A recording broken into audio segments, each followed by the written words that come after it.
Welcome, everybody, to Flicker Effect. This is episode 275, and we're recording on Sunday, December 9th, 2018. I'm David Lotz. Joining me this episode is Bobby Jackson. Hey, what's up? Yasha Wilson. Hey, everybody. And Michelle Hillard. Hello, everybody. Hey, the gang's all here. We're all here. Gang. Right? Wow, it's been a minute. I don't even know. I don't even want to think about how long it's been, but it feels like it's been a while. It does. It's been varying versions of like three of us, I think is what's happened to different degrees. No, it's funny. It's like, I'm like, oh my God. As everybody's saying hi, I was like, oh my gosh, it's the first time it's been the four of us in forever. It got really high pitched. Anyways. Lots to talk about then. So much to talk about. I don't know why that's funny. I don't either. Well, with that, Bobby, what's to talk about? Oh my gosh. I mean, where to begin? There's just so much that's happened since the last time we've all talked. I don't even know certain things. What? Just start with the big one. I don't mean to cut you in there, but just start with the big one. Yeah, might as well just dive deep, right? You want to go? You want to go with the big one. All right. So I'm assuming by big one, you're talking about the fact that we finally got our Avengers 4 trailer and title, right? Now that's what you're talking about. Now, you say that like you've been dying to get it, but I get the impression you haven't been dying to get it. No, I've been pretty much fine with not having it, just because once you get it, then the question becomes, well, when's the next one? And then when can we, then you're going to be thinking, well, now I want to see the movie. So for me, it was like them putting it off. It had no effect on me whatsoever. I was completely fine with it. But there's been a decent amount of people online who have been seriously upset, like to the point of doing stupid things where they would go on Marvel's official YouTube page and downvote videos just because they were waiting for the Avengers trailer and just being belligerent in general. And it's just like, get a life, guys. I mean, there's more things to worry about. Yeah, no, I'm with you, Bobby. I'm not gonna lie and say I wasn't eager or looking forward to seeing the trailer. I was just kind of ready for it. I'm like, okay, I want to see it. We're getting close to it. I know that. So let's get that trailer. But then they started releasing it. Like this time last year, we had an Avengers 4 poster, and this time last year, we already had the second trailer. And I'm like, okay, well, that has no merit for the next movie, whatsoever. They're doing it at the time frame that they see fit, and I'm sure we'll get one soon. I don't understand with you, Bobby, the amount of just belligerent and berating and basically petty little complaining over and over and over again they did not being able to get this trailer. And it's like, okay, well, it's here. And I love your comment in our thread when we were chatting, Bobby. You're just like, okay, it's here. Go find something else to complain about. Yeah, I mean, and that's just it, right? Because now that we've gotten this, I'm sure attention will start to turn fairly quickly to Star Wars, and people will be wondering when we're going to get something for that, and that will start to heat up. But since we finally did get this Avengers trailer, and I would definitely say, Yasha, since you were, like you mentioned, probably the most eager out of us, I would assume more so than even David and Michelle. What do you think? Was it worth the wait? I enjoyed it. I was definitely ready for the trailer and looking forward to it. It gives you everything but nothing at the same time, which just seems very in the same vein of Disney and Marvel. It gives you just it's just a teaser. It's just a very strong teaser that just raises more questions. And it's fun to see what's happened since then in this, getting a chance to see where these characters are, what's going on with them, and trying to wonder what's going to happen to these characters. So it's just, it gives you a lot, but then at the same time, it gives you absolutely nothing. And it's just, all you really know is that everybody is just distraught. Everybody is just completely just in pain and struggling and almost trying to figure themselves out before they even can figure out what the next move is. And then there's a little humor. And it's fantastic. I was genuinely pleased with it. I'm looking forward to seeing more, but at the same time, I don't necessarily have to see more. I mean, I could probably wait till the movie comes out and be completely fine with it. Like, they barely showed any of Thanos. They didn't even show him his face. They show his hand, but that's it. And it's just, it's great. Like, I mean, the little throwbacks that they did for the comic book and everything. I'm looking forward to it. That's all, and it's gonna be fun. And I think, Michelle, I'm not going to speak for you, but I would assume out of the four of us, maybe the pendulum swings to the other side, and you were probably not the most excited of all of us, but obviously there's a level of excitement there because you've been along for this ride just like the rest of us. But I would assume like we were probably a little bit more on the anticipation side than you. So is that correct, or were you just as excited as Yasha about seeing it? Well, I think for me, it's more, I think I'm kind of in a weird way, kind of where you are. Like, I've really been looking forward to this trailer. I also kind of wish it was held off even just a little bit longer. And I know that I'm in the big minority on that. I know most people have just been clamoring for this, but I'm kind of like, oh, it's like getting teased just way too far out before the pleasure kicks in. Like, it's just, yeah, it's just too long. The wait, I mean. And so part of me is kind of like, oh, but I will say, like, you know, when we found out like that this trailer was going to be dropping, I was like, oh, that's really okay. That's cool. Like, it's, and at the same time, it's totally fine. It's like, okay, great. So yeah, no, I watched it and I'm very happy with the trailer. I like where they're going with this. I think it feels right about on par with how we all are kind of feeling after we left the last Avengers. And yeah, I'm super good with it. I'm very happy, and it's like we were just saying, it's serious with a little bit of comedy, and I think it's just the right balance. And I think the trailer gives us all that we really need to know at this point in time. At this point, and I say that, and honestly, like, I could basically not see the trailer between now and the time the movie comes out, and I'd be fine. Like, I don't need to see anything else. Like, I'm going to see this film regardless of what happens. It's just, I almost don't want to know more. Yeah, and I think that's what it will be interesting to see is how many people will watch that second trailer, because they're bound to give us way more in the second trailer. So that temptation will definitely be there to try and watch that second one. So we'll see how much longer we have to wait for that and how many people end up watching it. But David, so not only did they give us this teaser, they finally also released the name of the Avengers 4 movie, which is Endgame, which had been speculated. So in terms of the name of the movie and your thoughts on the trailer, what did you kind of come away with from that?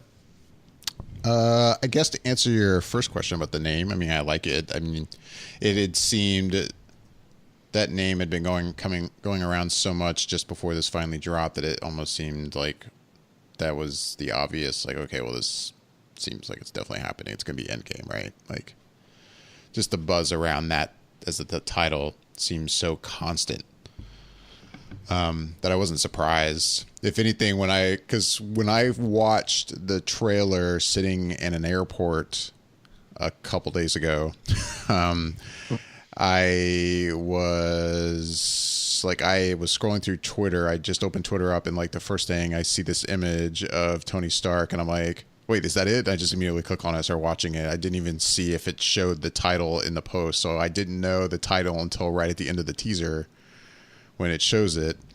And part of me was almost like, well, I hope it's something completely different, just because everyone has been speculating Endgame. Like, it'd be cool if it's something no one has thought of, you know? So, but otherwise, I mean, I think it's a good title. It's a name, it's a word that's been brought up in the franchise already. You know, it works for a lot of reasons. So I like the title. It's fitting. It's kind of fitting, you know, in a sense. This is like coming full circle for what they've been doing for the better part of, 10 years now, building for this, you know, massive story and and getting everybody together. So I find it fitting, but I'm with you, David. I definitely wouldn't have minded if they were like, Avengers, the final showdown. You're like, wait, what? Where did that come from? Right. It's like, how did not Endgame? Why would they make that subtitle so long of like the final showdown with Thanos? It's like, huh? This is so bizarre. As a teaser, as a fan of these movies and someone who's excited about, excuse me, Avengers 4, I mean, I enjoyed it. I think it works in that it feels fitting post what we saw at the end of Infinity War, but then it ends with kind of a little bit of, hey, there's a little bit of hope possibly, Right. Then from the perspective of as a teaser or trailer in general, do I think it's a particularly good teaser trailer? Actually, not really. No, I don't. But if I don't know, it does its job, but is it a well-cut teaser? I think it could be better. But I'm also fine with it. I'm not saying that like, I think it reflects how the movie could possibly be. Like, not at all. I think the movie's going to be fantastic. Yeah. If anything, I think I saw a tweet somebody retweeted today where it's like, if the unfortunate expectation level of this movie is basically this person said is like, if this is not the best movie I've ever seen, I will be disappointed. Because it's, that's where we are with this now. It has to, Right. we're all expecting true just amazingness Right. out of the final chapter of this big epic story arc we've been experiencing. But Yeah. do I think it'll be great? I do. I think it'll be great. But as It's teasers go, it's fine. But it will be interesting if none of us watch anything else for Endgame here on out, because I guess the only time I really pulled that whole routine was on Last Jedi, where I resisted that like full length trailer or whatever. And I mean, I think with Infinity War, I watched the teaser and I watched the first full length trailer, but I don't think I watched the last full length trailer they put out. I don't think. But really, Last Jedi was the only movie so far I've kind of been like, no, I saw the teaser and that's it. I'm not seeing anything else. Right. And now I'm already kind of asking myself, like, what am I going to do with this movie? Because I'm kind of thinking I'm not going to watch anything else for Endgame. Yeah, I'm good. But I mean, I'm not saying I'm at a point where I think, are you kind of like, I'm kind of where I'm going to try not to, but if it happens, it happens. I think is where I'm at. But I definitely am not seeking it out at this point. I mean, to me, it's going to be one or the other. It's like, if I'm going to not seek it out, I'm going to make a point to not watch it. Like, otherwise, what's the point? Because I'm going to run into it. There's no way I'm not going to see a movie that it's playing in front of at some point. So if in that situation, if I'm not going to be willing to close my eyes and cover my ears or walk out of the movie theater and come back, I might as well go ahead and watch it because it's going to happen. So I think I am going to try to resist anything else, which will be really tough, especially considering this is such a teaser where it really shows so little. And there's going to be that pull when something full length drops and everyone's buzzing about it on Twitter and Facebook and such. And I'm sitting there going, man, I'm not going to watch it. It's going to be hard. Yeah, I can see that. I mean, I can see myself actually just not going out of my way to watch anything. But I mean, it's going to be hard when you start, getting closer and closer to the date, and especially when you're watching movies in the theater. Yeah, I'm definitely going to do my best to avoid anything further after this one, just because it did what I needed it to do, which was just kind of give me a taste of what's to come. And like you said, David, I think I agree with pretty much everything you said about it.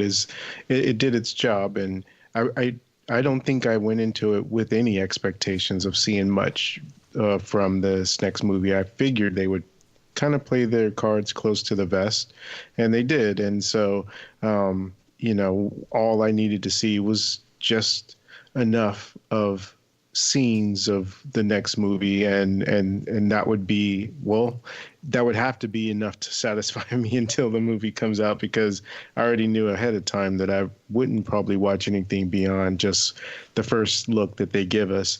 And I think I was listening to a podcast. I forget who it was, but they mentioned that after seeing this, they felt like this could have just been tacked on to the very end of Avengers Infinity War. It could have been like a prologue, after the credits roll, because they don't really show you much. And I'm sure most of the stuff that they did show us was probably shot already. So I mean, I guess until you get to the Ant-Man sequence right at the end, pretty much, yeah, you basically watch that whole thing. Yeah. Yeah. So, I mean, overall, like you said, I felt like it definitely did its job. And now we are just going to have to wait and see until the next time they decide to give us something. And the speculation, I'm sure, will start pretty quickly as to when we'll see the next full-length trailer for it. Because to me, this definitely, even though it was like, I think it was like 2 minutes or so, it still was sort of a teaser to me, especially after we had already had that big discussion on the show about what constitutes a teaser versus the actual trailer, and as far as the content is involved. So yeah, I feel like I definitely will not be seeking anything else out and avoiding everything. About as far as I'll go with it is reading the description of the trailer.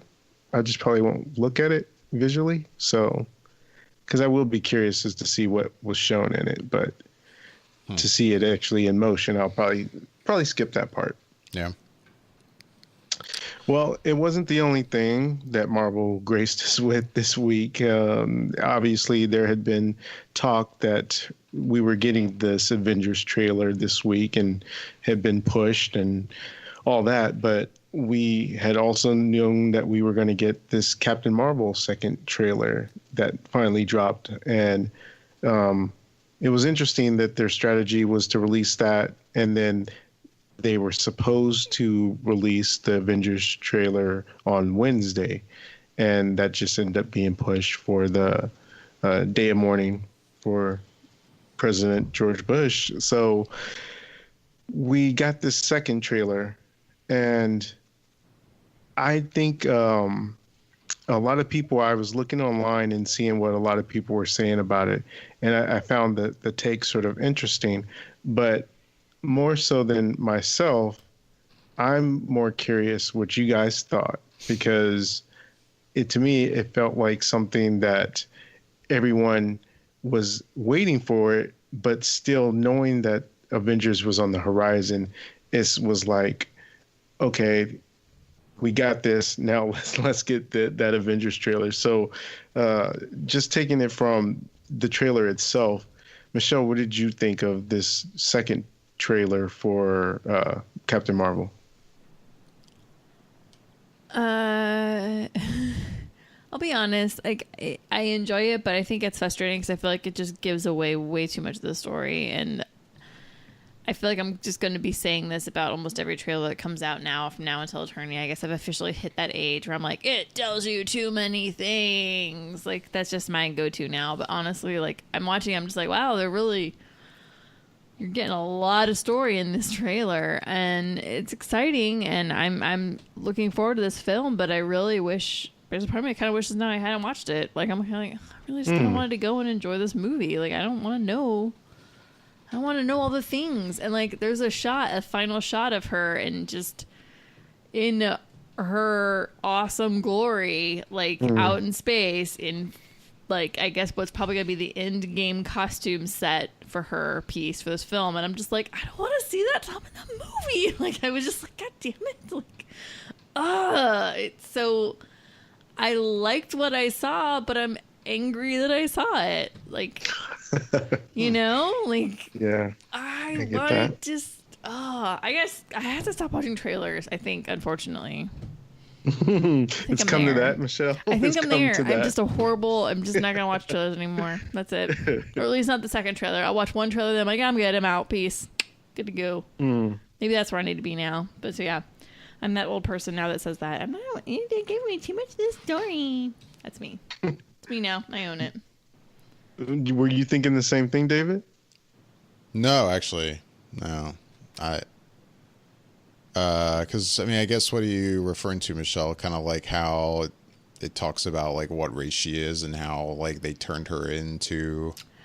I mean, they're like, saying that, and it still could go in a million different directions. Things could be lies, things could be truths, and it's not really clear. But I feel like it just dove in a little too much, and I feel like I literally saw too much.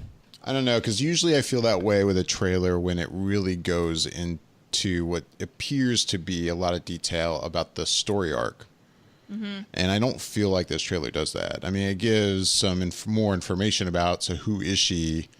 Why is she confused about the fact that she had a life on Earth before she is what she is now? And yeah, you know, you learn a little bit about her new backstory, if you will. But I feel like there's a lot left to be like, so, you know, yeah, I don't know. I just feel like there's a lot left to learn in terms of what's the real like story arc going to be of this movie. And I feel like I don't really know exactly what it is going to be, other than you can tell like the main thing is that she's trying to figure out like who she was, and it seems to be a key to something, you know.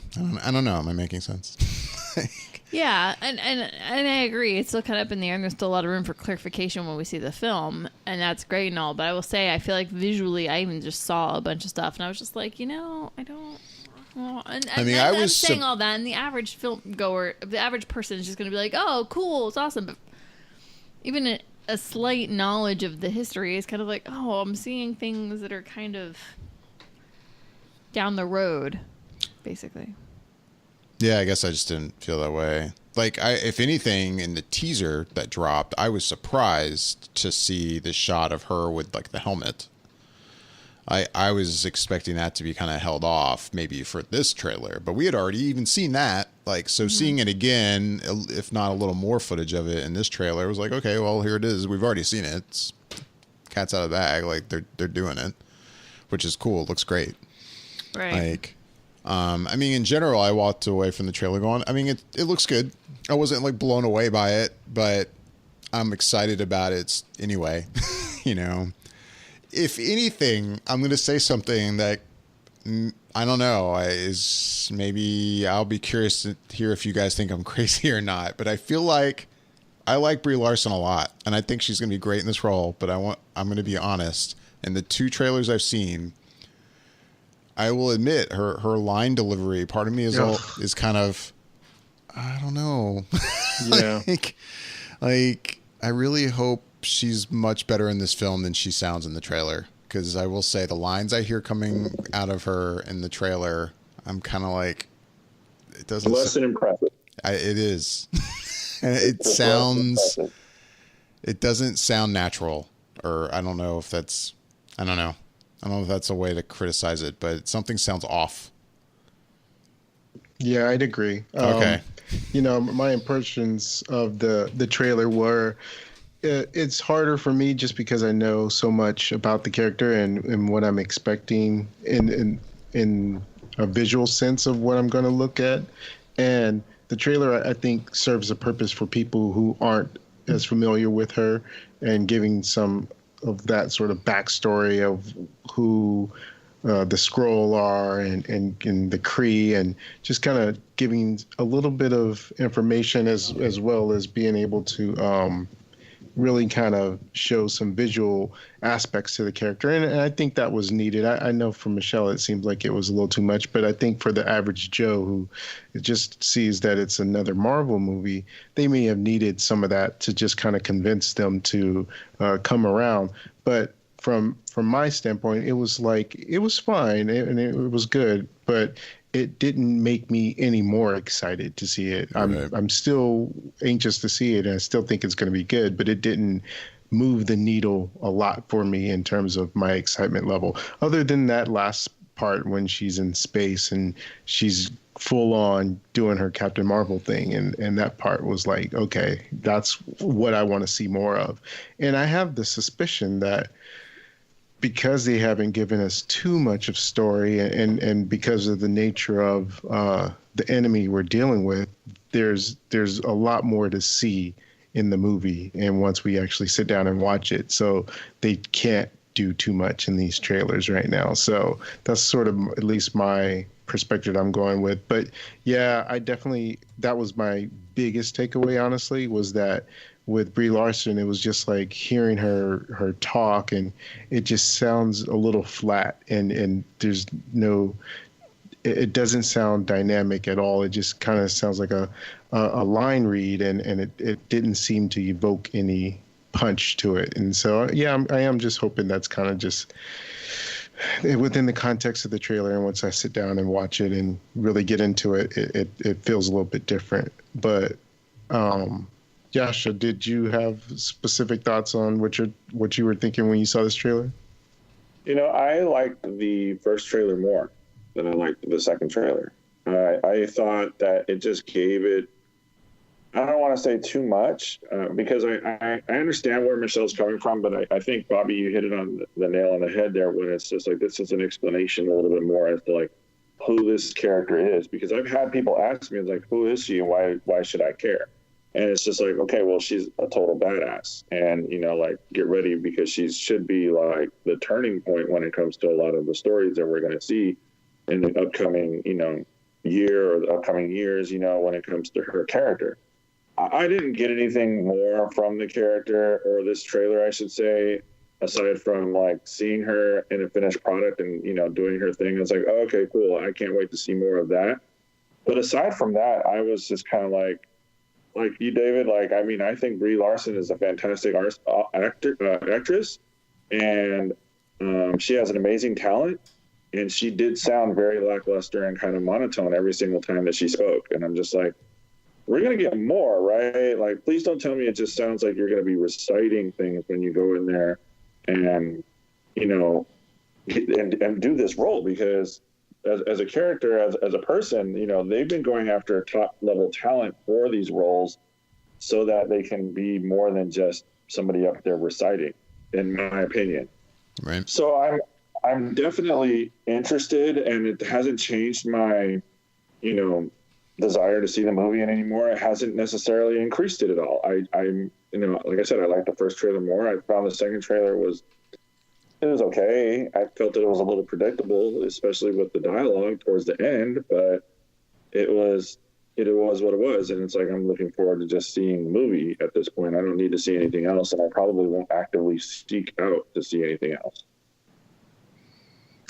Yeah, and I think that's I would say for sure. I think after this one, as much as I would like to see a little bit more, now knowing that there will probably be at least one more trailer, I don't think I'll probably end up watching that one. I think I'll just go in knowing what I know right now, and then just experiencing the rest once I'm there. Like, sort of like Michelle, in the sense that, and she's not watching more because, you know, she feels like this is already showing too much, but I feel like I'm right at the level where I've seen just enough, and anything more would probably be too much for me. So I'm capping it right now, and we'll just end up watching the rest in the theater.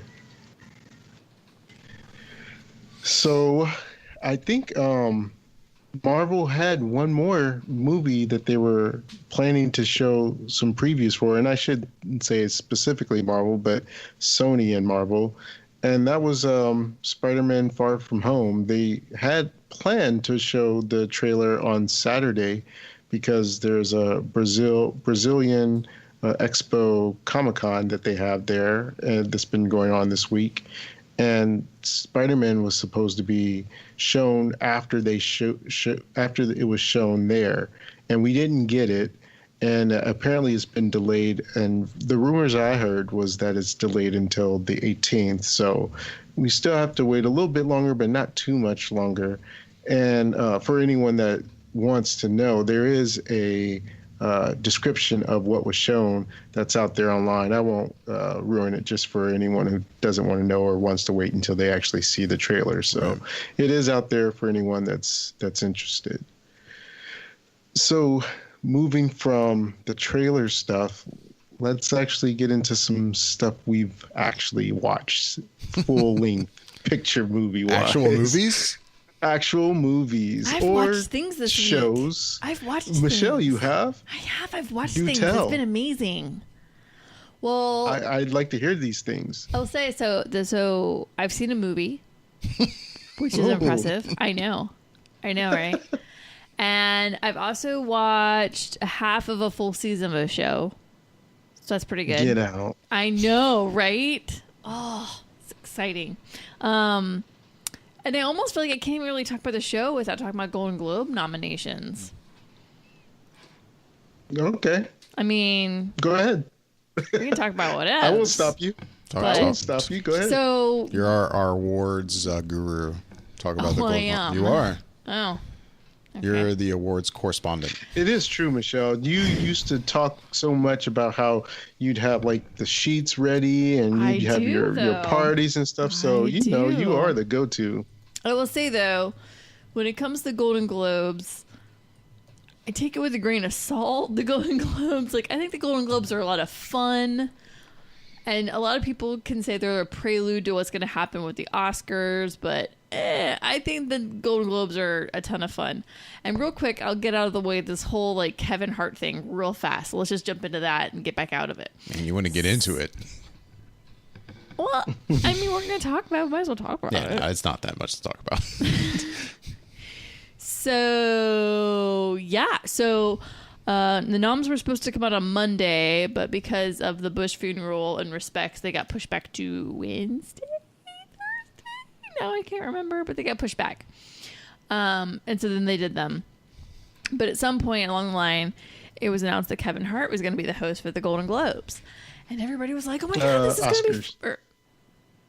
Yeah, the Oscars. Oh, so for the Oscars. Well, okay, so I'm jumping ship here. Anyways, yeah, you're jumping ship.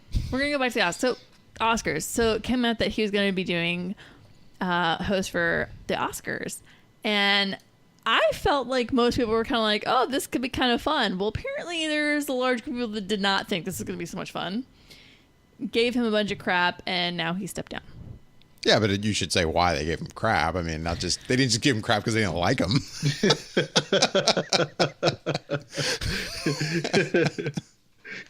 Just gloss right over that. Explain it then. I mean, I don't know details, but I guess it was brought up. He had some tweets and some stand-up routines that seemed somewhat homophobic. Is that right? Am I getting that right? It's from 8 years ago. He had in his stand-up act something in terms of him having this sort of revelation that his son, if his son was gay, and how he would feel about that as a man. Right. And this was during his stand-up about 8 years ago, and that someone somehow had retrieved some of that material once he was announced as to be the host of the Oscars, and so it all sort of bubbled back up to the surface. And Kevin Hart put out a couple, I think, of Instagram videos where he spoke about it and talked about how at the time he had kind of addressed it. And then he has changed since then. And I think there was pressure from the Academy for him to officially apologize. And he felt like he had already done that at one point in time, and he didn't see the need to go down that road again. And so he stepped down. Right. So, yeah. So right now, Oscars, no host is happening at this point. No, I kind of like I don't know, at least on Twitter. I know what you're going to say. The constant, everyone now giving their 2 cents on, who should host the Oscars now. And, of course, everyone's giving up with just crazy stuff like Ron Burgundy and, crap like that. But it's kind of interesting to read. I know what your favorite one is. I liked the Blake Lively one. Yep. That was a good one. Blake Lively as her character from A Simple Favor. Was that the movie, right? Complete with costume changes. That was nice. Complete with costume changes. Literally is the quote, complete with costume changes. And I will have to say, it doesn't have to be in character, but if it's Blake Lively in those costumes, I think everybody's down with that. Especially the cemetery suit. Yeah. Yeah, the cemetery your smile. suit. Look at your smile. It's funny. Anyways. Is that the one with the split down the middle? Yeah. Yeah. Okay. So that's the update on the Oscars. We're going to keep going to Golden Globes. We'll be here all day, kids. Golden Globes. So Golden Globes airs January 6th, 8 o'clock NBC. 8 o'clock. Okay. There's a lot. It's interesting. And that's the best word I can put out for that. I will say real quick, A Star is Born, Vice, and The Favorite are probably like the leads as far as like film nominations go. And which is interesting because all three of those films are so amazingly different from the other. So I have no idea how this is going to go. Blockbuster movies got some love. Black Panther and Crazy Rich Asians got some good nominations. And then in TV, it was Killing Eve, Barry, and The Marvelous Miss Maisel. And there's a lot. I wish I could go through all of this, and I definitely can't go through all of this. I will say some of the things that I'm excited to see is how many nominations Black Klansman got. It's up there. I'm pretty excited for that. Like Best Director and Best Lead Actor, and then Best Supporting Actor. And then I'm down for all of those. The Favorite, and I can't go too much into The Favorite because that's actually the film I saw this week. No applause? Okay. Anyways, so well, no, I thought maybe you'd take that opportunity to talk about The Favorite. You said you can't go into it. That's So what I'm like, saying. wait, what? The TV show and the movie that I saw, everything I've seen this week actually all ties into this. This is really good kind of lead into what I've seen. I will say, thus far, the things that The Favorite are nominated for, as far as lead actress, supporting actress, best picture, I'm in full agreement for. It'll be interesting to see once other films that are nominated actually come out and we can actually see them. Like the film If Beale Street Could Talk, Mary Poppins, Vice. I'm very excited to see the film Vice. That's top of my list for the end of this year. Let me tell you, that one's up there. And if it's not if it's not on your list, I mean, what are we doing here? You never saw The Big Short, did you? Man, yeah, that's the look. That's the look. So you got to see Big Short. I got can the only look. imagine that. It's like I could hear the horns from the bus coming up from behind me to You just roll got me ran over. Michelle. I wasn't judging. I just asked. No. I just asked. We're talking about a certain director. I was like, hey, yeah, like you got to see The Big Short is fantastic. Anyway, It's so not good. for not wanting to see I'm that not. film. I'm not judging. I'm just side note. Hey, God. gotta see that movie. The horn from that bus was loud and long.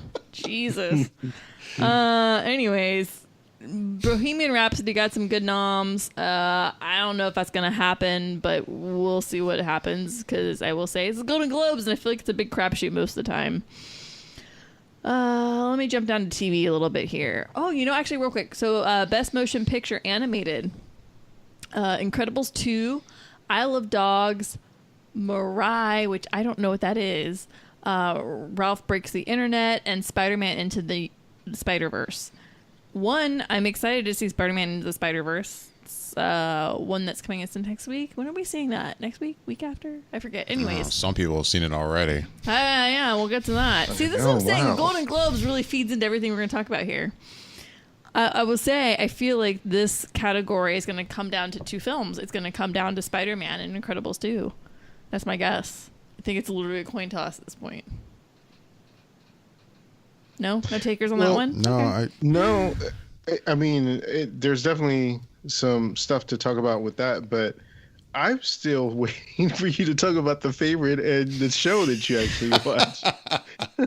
We're getting there, Bobby. We're getting there. Okay, just I'm making doing sure. a quick Golden Globes cap here. You guys can jump in at any Gotcha. times with thoughts. I'm moving through it because it's a big long list because you got TV and movies, so there's a lot of things I happening. mean, yeah, we here. can't talk about all the nominations. Obviously, I'm moving through this here. Okay, so best TV series drama: Americans, Bodyguard, Homecoming, Killing Eve, and Pose. I've watched none of these. Thoughts, opinions? No. I started watching The Bodyguard, and I on episode 2, so I'm not that far enough into it to say one way or the other than I am enjoying it. And I wish I had watched The Americans. One of those shows I've always heard good things about, Yeah. and it's on my list, but I just don't know when I'll actually get to it. No, I But, agree. I've always heard good things about The Americans, and I'm hearing good things out of Bodyguard. But Killing Eve apparently has the best chatter out there for sure.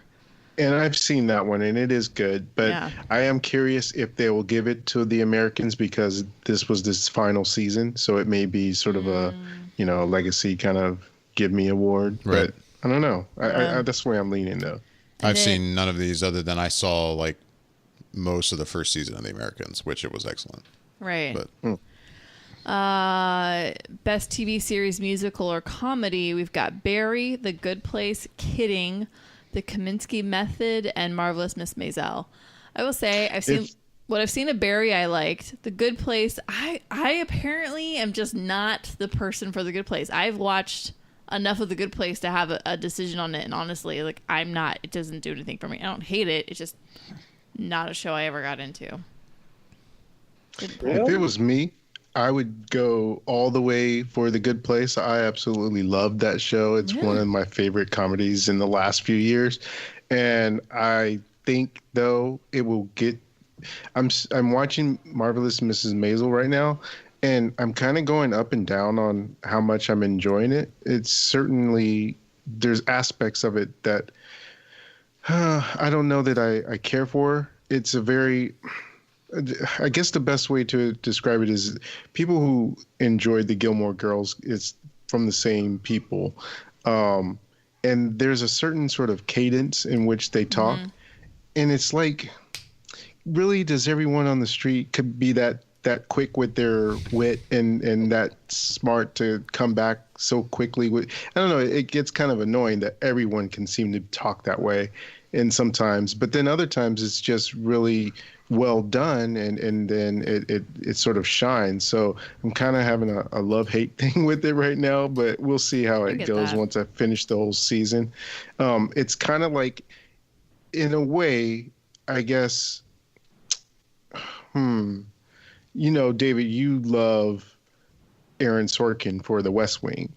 And he has a lot of that when he writes dialogue. Yeah, and I think it's one of those things walk where and talk. yeah, he writes at a cadence. He writes like it's a piece of music. and you either have to be on board with that or not. And the funny thing is you saying that about Gilmore Girls, and I have not watched Marvelous Mrs. Maisel, and I have seen bits and pieces of Gilmore Girls.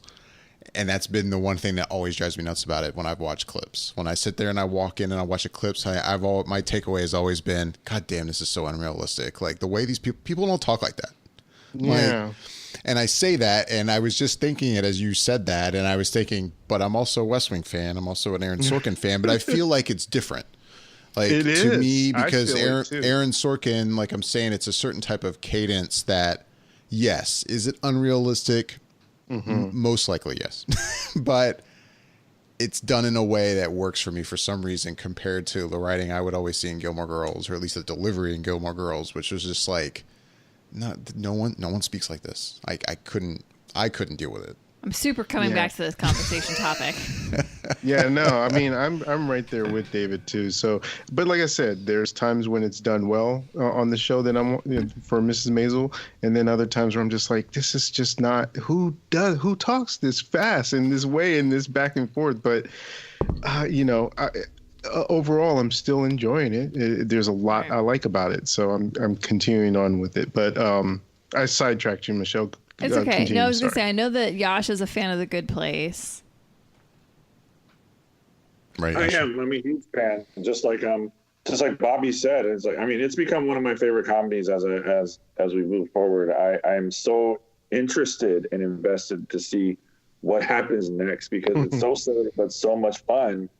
And I'm just all in. Like, I really dig it. Like, I think it's very well written. I think it's very fun. I think the psychological or the moral aspects that they address throughout the entire show is really nice, and it's engaging with the audience. So I definitely find it as one of my favorite shows moving forward, just like Bobby said. So I'm right there with Bobby. Has anybody watched The Kaminsky Method from Netflix or Kidding from Showtime? I will say, Kidding has me intrigued with Jim Carrey. I don't know. It's interesting. And I will say, I've been wanting to watch The Kaminsky Method on Netflix. I just haven't had the chance yet. But that is actually probably next on my list for things to get going. I'm going to keep moving on because we're loading a lot of time here. The other thing I want to bring up was Assassination of Gianni Versace from FX. That's got some good noms to it. And from what I hear, it is quite spectacular. Of course, Sharp Objects from HBO is thrown in a few times. Escape from Dannemora from Showtime gets thrown in. And then, what was the other one I was going to bring up? It's got some nominations. No, computer, why would you do this right now? Yeah, Sharp Objects is thrown in a few times, and Alison Brie for Glow for Best Performance by an Actress. Unfortunately, it doesn't seem like Glow's got a lot more nominations, but everybody loves her in that, and I actually like Alison Brie a lot from her days back in Community, thank you. And so I'd be curious to see that. Westworld is slacking on their nominations this season. Oh, yeah, I didn't think about that. Yeah, Westworld. Whew, they're down in the tubes for Westworld. It's sad. It's funny to see where Westworld was last year. Now it's like, meow.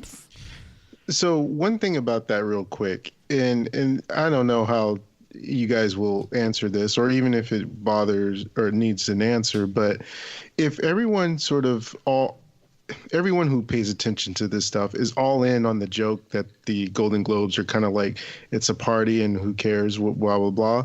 Right. Why do we even care if they didn't nominate a show, or if they did, or like if we all know that it's kind of a joke anyway? So why does it even matter really if they left something off, or if they put something in a category that shouldn't be there? Should we even bother getting upset one way or the other about it? Well, I think for me, it kind of helps me keep tabs on what Hollywood, quote unquote, thinks is hot or not. And it's interesting to see how quickly things come in, how quickly things die, and how quickly some things that I go, wait, that doesn't seem quite on par, but really? Okay, I guess there's something I'm not seeing in that. So I don't know. For me, it's more of a tabs thing, I guess.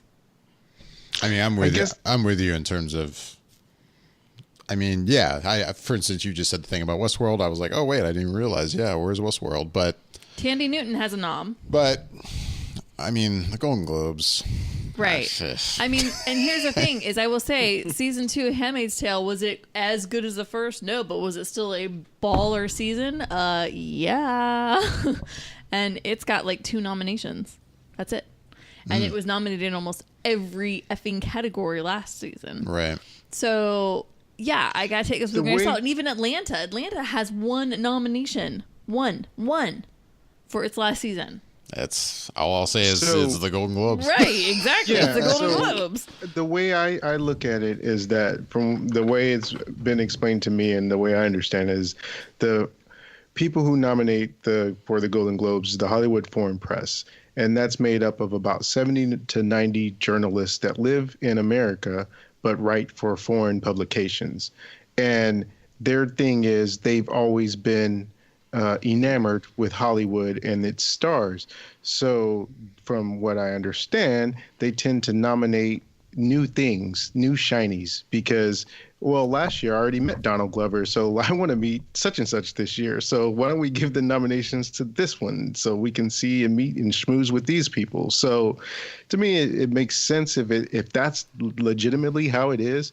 It makes sense why you don't see certain things one year and then you see them the next year and it just on to the next kind of thing, because if they're really like that, then I can see why they would continuously try and meet new people if they can nominate them for these categories. Right. Yeah. Well, that's all I'm going to go with Golden Globes. There's a lot more in there. People can look at the list. January 6th, NBC, 8 o'clock. Check it out. All right. Now in 10 minutes, knock out everything we've watched. Oh my gosh. Okay. So, and here's where we bring back the whole, like, how can you talk that fast with Miss Maisel? Ready? Here goes. Marvelous Miss Maisel. It gets really stereotypical, and I will say that, yes, the writing in Gilmore Girls is completely unrealistic, but when you listen to it in the context of Miss Maisel, and it's based in New York City, so you've got real New Yorkers, you've got people of a certain kind of way about them, it all kind of makes sense for this show. Everything fits well. And not the entire thing is fast-paced at a rate that you can't really understand what's happening, but I feel like when you're with certain people during certain contexts in the situation, it does get very quick and very rapid, and you have to really be on your toes. Overall, though, I think the writing in that show is spectacular. The comedy is on point. And you do have to put yourself kind of in the mindset sometimes of the time period it's focused in, but otherwise, it works. It works for everybody. And I don't know.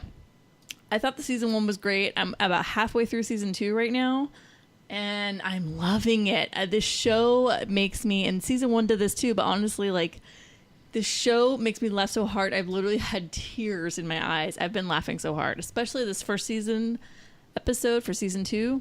The first episode for season 2. Hilarious. I was laughing so freaking hard that night. It's just so good. I think the writing is really smart. It's really intelligent. It's really on point. I think it really puts you in a perspective of a woman who's going through the situation she's in, and I think it humanizes a lot of that situation in a way that most people try to distance themselves from. And she keeps her head up and her tits up, and that's all that really matters about that show. All right. It's a catchphrase in this show. Tits up. Come on, get with it.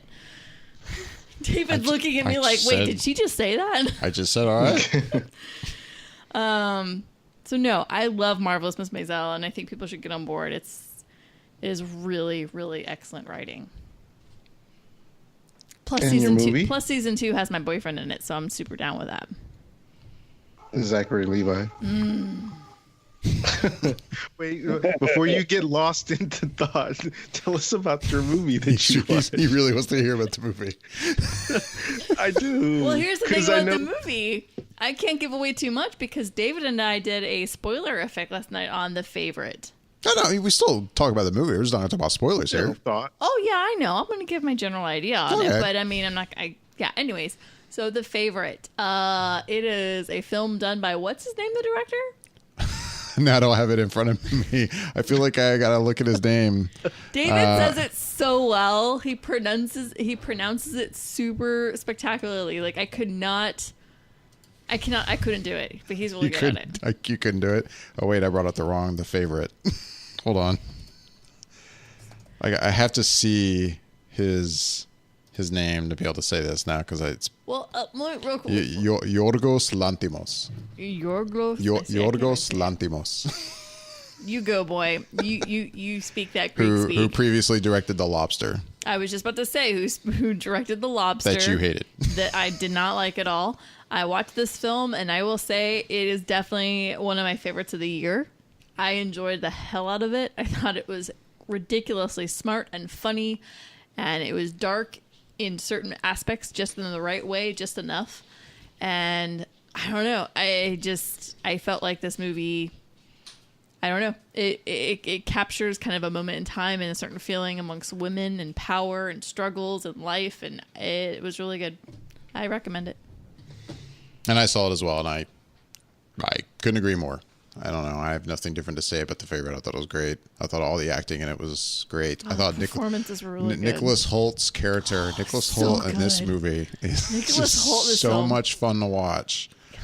Like, I think that's my biggest takeaway from the movie, actually. But I liked everybody's performances. Everybody is Rachel great Weisz, in it. Emma Stone, I want to be clear. I loved everyone.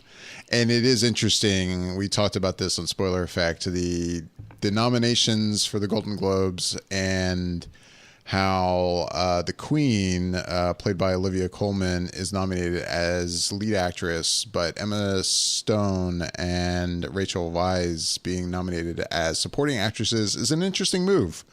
I get that. I guess studios, they submit for nominations based on what they think should get nominated. But to me, those two quote unquote supporting actresses are the leads of the movie. The Queen is not, even though she is obviously a huge character in this film. But and they're all three of them are fantastic, and all three of them deserve their nominations. But it's interesting that those two were supporters and she's a lead. I don't know. It's a weird. It is weird, and I thought that kind of going into this film, but I will say after watching the film, I get it. And I'm not saying that I get Emma Stone and Rachel Weisz not being leads, but I definitely get You could say that all three could be leads, really. all three could be leads. Yeah. And I feel like now I understand why Miss Coleman was nominated for a lead. Like it makes sense to me after seeing the film. Like watching it, I was like, oh well, yeah, I get that now. Like it was like a huge like epiphany. It was like, oh well, that totally makes sense. But yeah, I don't know. There was, as great as everyone was, Nicholas Holt's character, him in that movie was just so much fun to watch. I could totally watch a side spin-off film of just his character all day long. He was Oh my great. god, it's like the Netflix skit from SNL. It is, which was Oh my fantastic. god, seriously! Like we should walk into Netflix and say, look, we want to do a show, 8 episodes. Nicholas Holt's character from The Favorite. They'd be like, take our money and shut up and go film it. And I'd be like, great, let's go do this. It's greenlit. Like seriously, Netflix could do an 8-episode show of Nicholas Holt in that character, and it would be stupid popular, crazy popular. So yeah, I thought the movie was great. That's my 2 cents. Yeah. Okay. Hey, we're all caught up now, aren't we? Well, I guess, David, did you watch anything else? No, I did not. Okay. All right. I mean, nothing that's not like recent anyway. I'm catching up right now on The Crown because I got backtracked on that, and I still have Daredevil to catch up on. Yeah, I'm backlogged on Daredevil. And I will say, man, and I'm bummed I'm not able to talk about this because I didn't finish it. On my flight, I watched half of, was it Buster Scruggs? Oh, I want to watch that. Okay. I have not finished it yet. I've so very much enjoyed what I've seen so far, but I can't really talk about the movie yet because I haven't finished it. God bless the Coen brothers. What? Okay, so here's the thing. I think I know what Bobby has seen, and honestly, I'm really jealous. And I don't know if I want to hear it, but I think he's talking about it. But what has Yasha seen? I have started nothing in the theater, but I have started Jack Ryan on Amazon. Did you? Have been just cracked out on it the past 2 days. Like, I knew it was going to be good, and I was just genuinely interested. And I had some time yesterday, and I was like, you know what? I think I'm going to start Jack Ryan. And I watched the first episode. I was like, wow, that was really good. I think I'm going to do the next one right now. And then I watched the second episode. I was like, oh, God damn it. That was even better. Okay. Like, I'm going to watch the next one. Because the way that it's drawn out and it's written, and I didn't expect, I don't know what I expected, but guess I didn't expect it to be quite as fluid, it's really just like watching one gigantic long story. Like, it's not like watching episode where it's like there might be a little bit of break and you just kind of put the pieces together as where they pick up. Like, part of me is legitimately like, it goes right from one episode to the next and you don't miss a beat. Like, the acting is fantastic. The writing is very interesting. I'm just all in. Like, I can't wait to like keep going with the show. So that's really the big takeaway that I have, or the big one that I've been watching the past couple of days. And that's what it is. I'm just all in on that. That's how I feel about Marvelous Miss Maisel. Like I'm halfway, and I'm clawing to watch the second half of this second season. Like, it's just so good. I'm super addicted. It's bad. I want it. Tap me in. Oh, you know what I did see? I'm sorry. I guess I didn't mention it because it was so lackluster and I was completely disappointed in it. I saw Robin Hood last week. There's a good line. You saw what? I saw Robin Robin Hood. Hood. Oh, okay. Last week. Oh, Robin Hood. It was incredibly disappointing. To the point where within 5 minutes, I wanted to walk out within the first 5 to 10 minutes of the movie. Like, legitimately, I was like, this is going to be really bad. This is going to be really, really bad. And sure enough, it did not disappoint. It was it was a big slap in the face to the traditional story that we've all known and loved, or at least I've known and loved, which is a shame because I like Taron Egerton. I like Jamie Foxx. These are all fantastic actors, and their talent, is shown in the movie. Like they can act. The story was absolutely horrible. Like, it was just absolutely terrible. I just could not refer to this movie enough. Like, even if it's on HBO or USA and you're like, what should I watch for background noise while I clean my house? I'd probably say put on something else. Like, that's how much I did not enjoy this movie. I was just like, I was so disappointed. Like, and I felt bad because when I was walking out, like the manager asked me, like, "Oh, hey, what did you see? And did you like the movie?" And I was like, "No." And I just kind of stood there, and she was like, "Oh." She was like, "Really?" And I'm like, "It was not good." And I just kind of like was trying to be gentle, but it's like she caught me at the worst possible moment. I was just like, she's like, "Oh, yeah, you know what? I've actually kind of heard that from other people too." And I'm like, "Yeah, it was not great, like at all." And she was just like, "Yeah, I'm really sorry." I was like, "No, it's not your fault. I mean, I'll be back to see other movies, but it's just like and it wasn't the theater. I just did not enjoy this movie. I'm kind of a purist when it comes to this storyline, and I know what I was expecting, and I didn't get any of what I was expecting, and I was kind of really disappointed." Imagine taking Robin Hood and what's that movie that Heath Ledger did years ago, the night or whatever and stuff like that. Knight's Tale. Knight's Tale. You know how they kind of fancied that up with everybody being in different costumes and very colorful and pop music and pop music and all that stuff. Yeah, now incorporate that into Robin Hood. I can hear you groaning, like you're trying to like. Well, it's too bad because like watching the trailer for Robin Hood, I don't know about you, and I want to say you agreed with me on this, that the recent take on King Arthur, which I actually enjoyed. No, I'm right there with you. And like, yes, watching the trailer to Robin Hood, it had that feel about it to me. I was like, I could dig this. I mean, it's definitely not conventional for Robin Hood, but this could be interesting. So I was kind of maybe hoping it would be something like that. I'm saying this, I haven't seen Robin Hood, but you know, I've everything I've heard is exactly what you're saying. It's not good. So I will not be seeing it in a theater. I have other priorities, but. Yeah, I went, like, I think it was on a matinee, so it was like only $6 for me, and I still wanted to ask for my money back. Like, I was so disappointed in how the book was. But it's like, this was that. And you're right. The King Arthur one that they did a couple of months ago, or maybe it was a year ago now. Oh, yeah, it's been a little bit. Okay, so it's been a year. I genuinely thoroughly enjoyed that movie. I was like, that was an excellent, reimagining of the story. And I was totally in.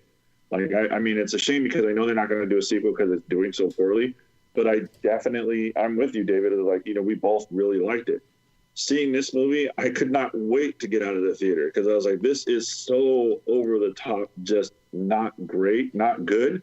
I couldn't get it. Like, I mean, for an example, like the first time that Robin, our hero, meets Maid Marian, she has this low-cut top on that just showcased her assets for it's just like, this better not be Marian. And it's like, it shows it, and I'm just like, you gotta be shitting me, man. Like, I was so pissed off. I was like, this is not even like, I don't want to see it.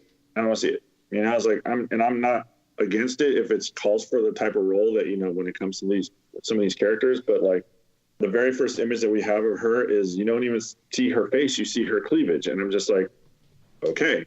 Well, let's be fair about stereotypical things.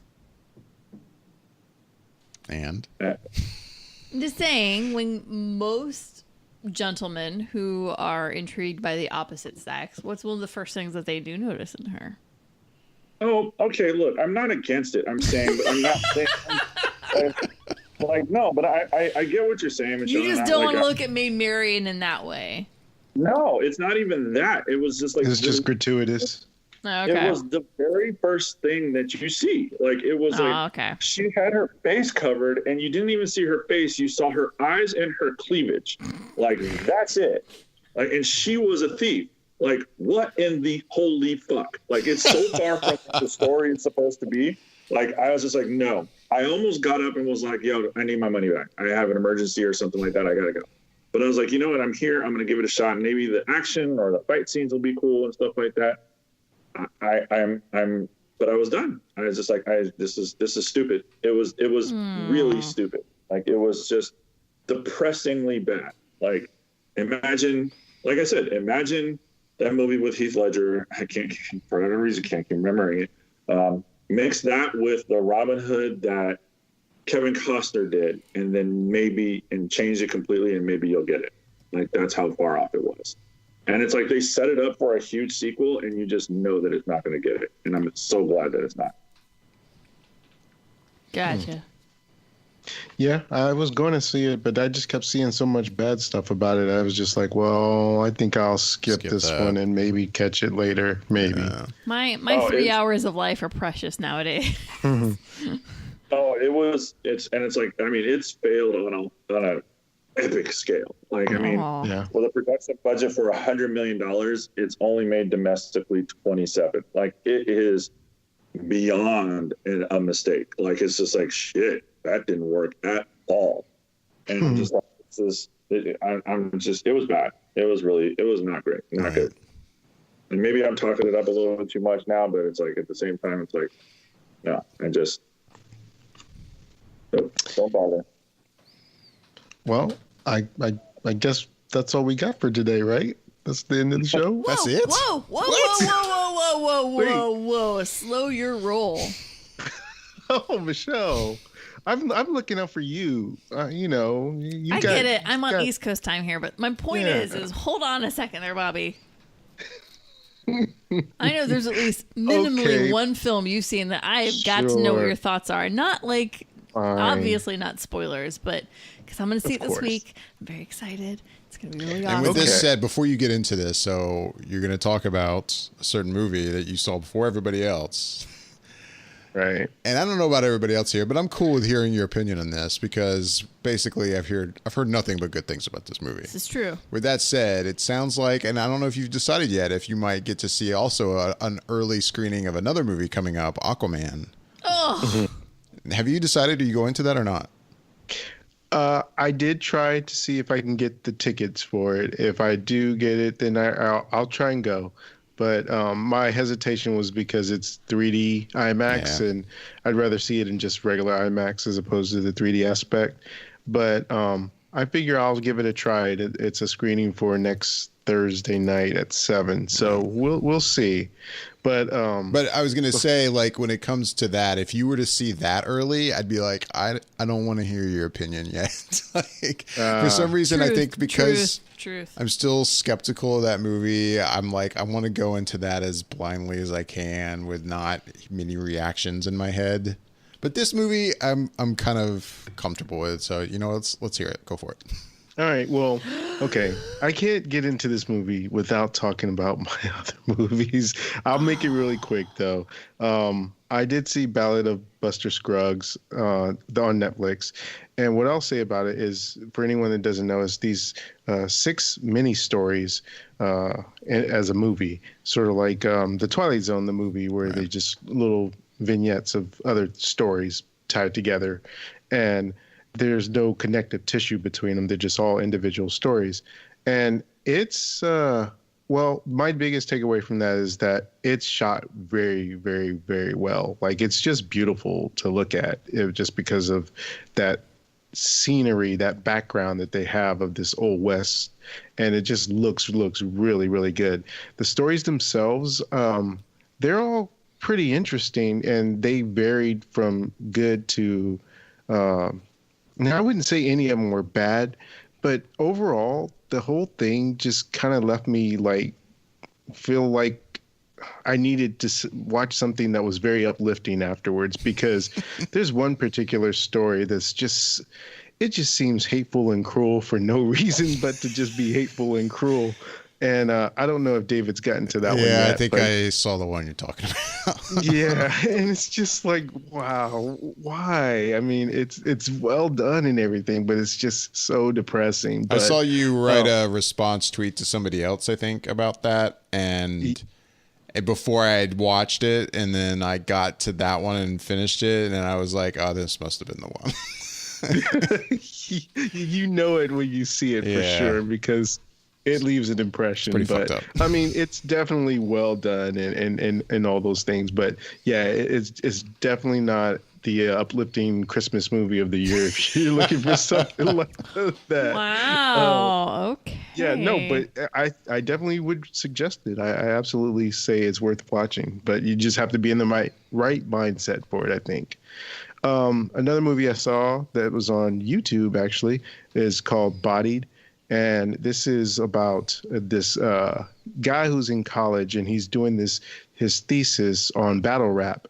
And so he kind of goes into the underground of the Oakland rap battle scene, and it becomes involved in it himself. And it sort of his whole story of him becoming a battle rapper and everything. And it's pretty well done. And the battle raps themselves are really cool, and it really gives an explanation of how battle rap is done and how it's composed and the way it goes at another person and how it comes back. And I thought that aspect of it was really well done. But within it, it's sort of telling this other story that I thought, I don't know if they did it on purpose, but it felt like they did the very thing that they were trying to talk bad about. So it left me a little bit confused, but that's out there on YouTube, and I would say it's still worth checking out. Another movie I saw that I really, really loved, and I won't say too much about it, but Green Book with Viggo Mortensen and Mahershala Ali. And it's a story about Mahershala Ali is this pianist that is going into the deep south, and he needs a sort of a bodyguard / driver, and that's where Viggo Mortensen comes in. And Viggo plays this Italian guy, I believe his name was Tony Lip, and he does an Italian accent and mannerism so well you would actually think he must have been Italian. I mean, he just nails it, and Mahershala Ali is very, very good in it. Such a good movie. I absolutely say that's one you should definitely go check out while it's in theaters.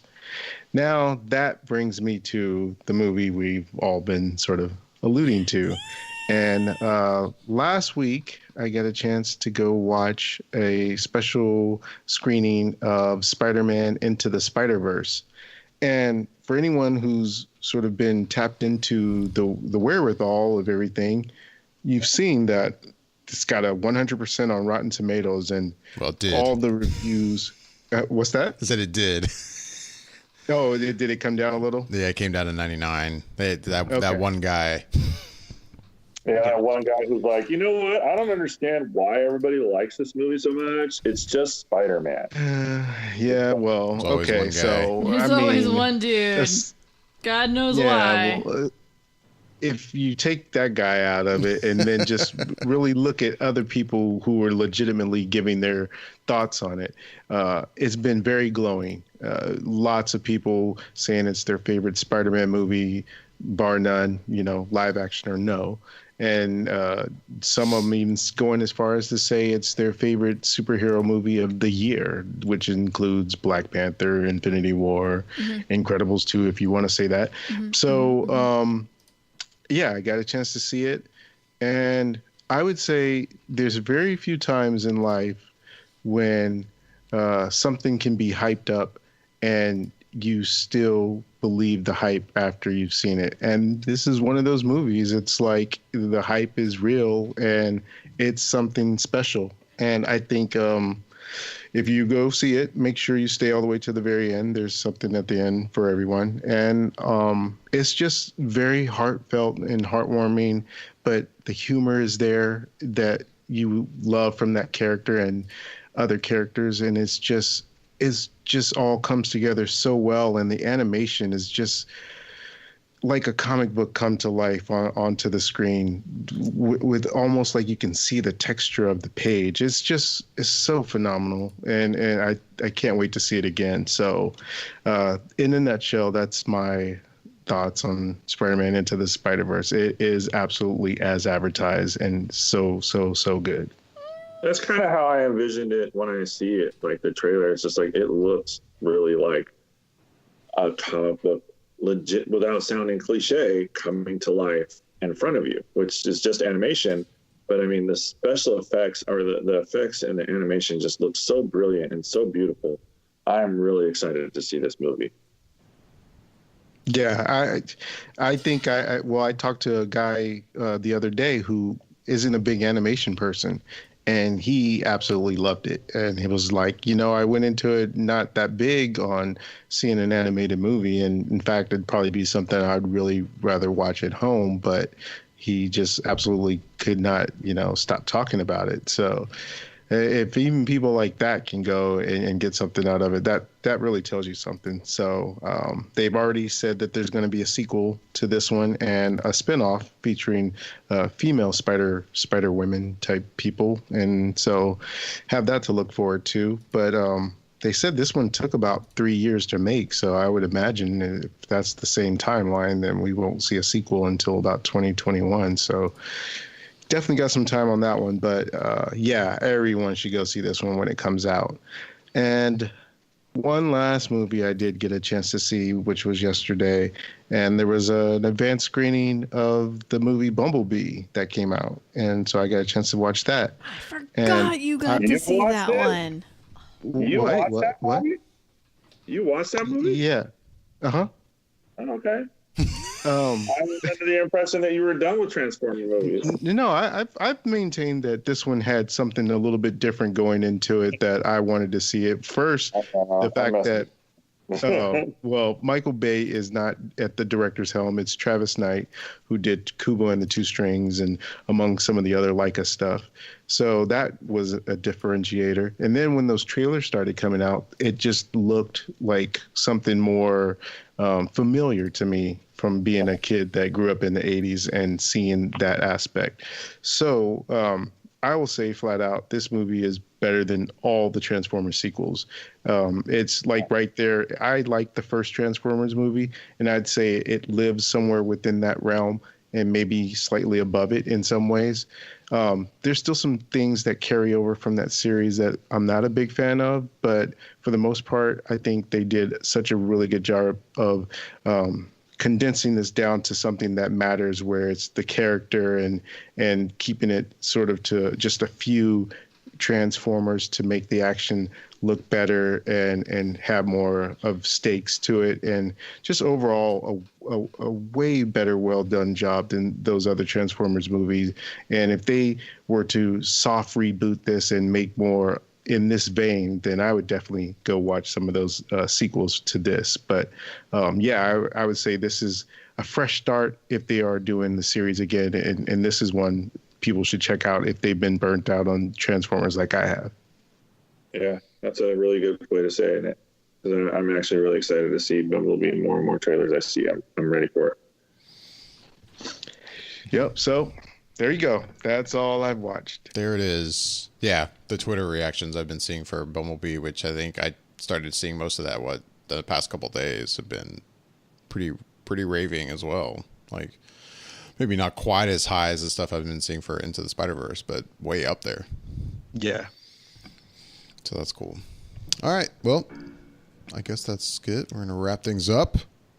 What's the look, Michelle? What is it? What? Am I forgetting something? What was that? No, just weird things on Twitter. Weird things. Well, funny things.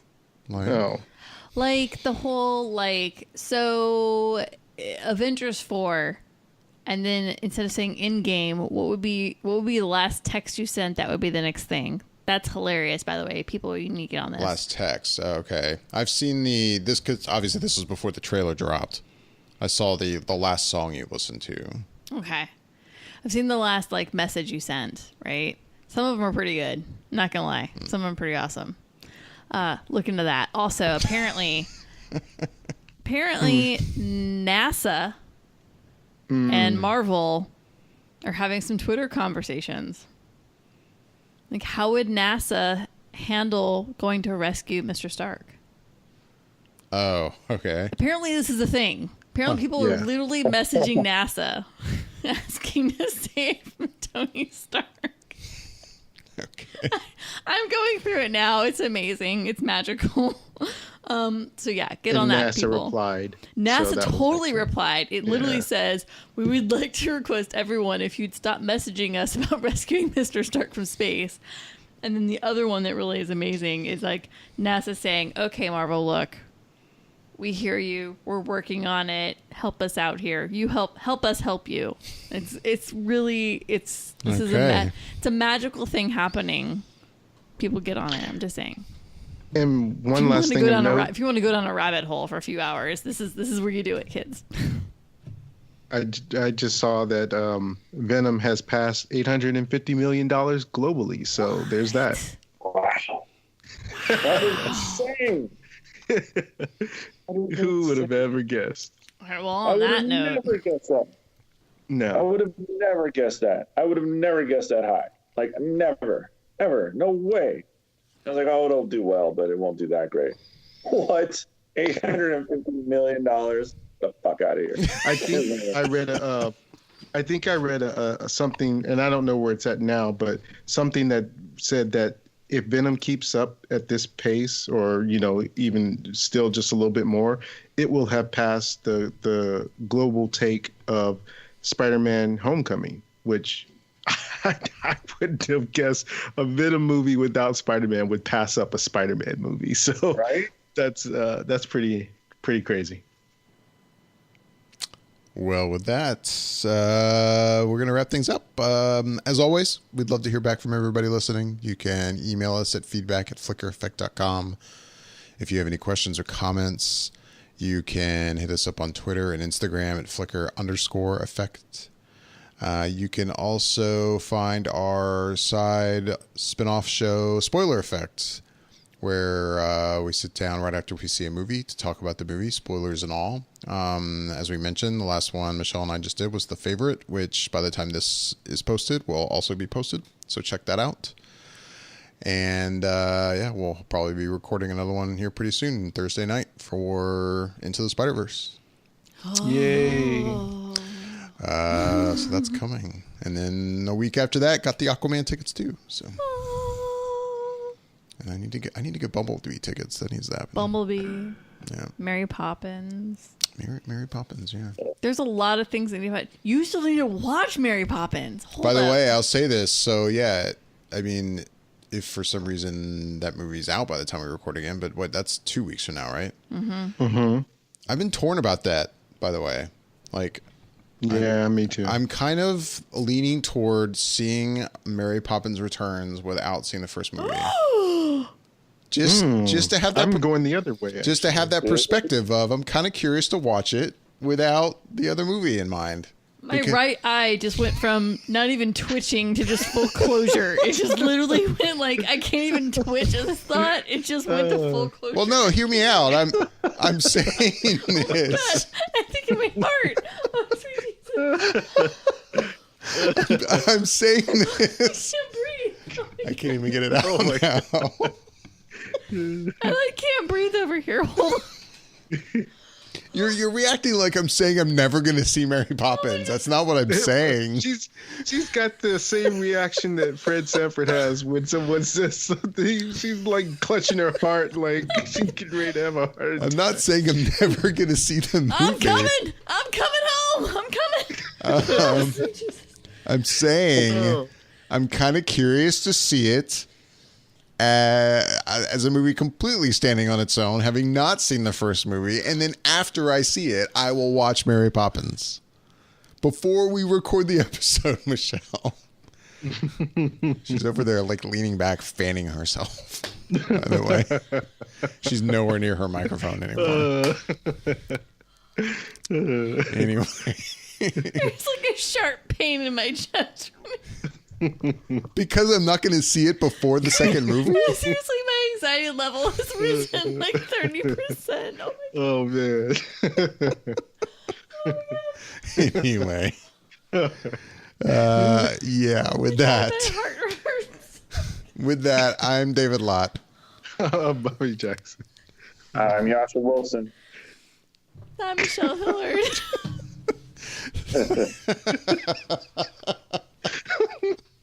I can't even sign off, but thanks for listening.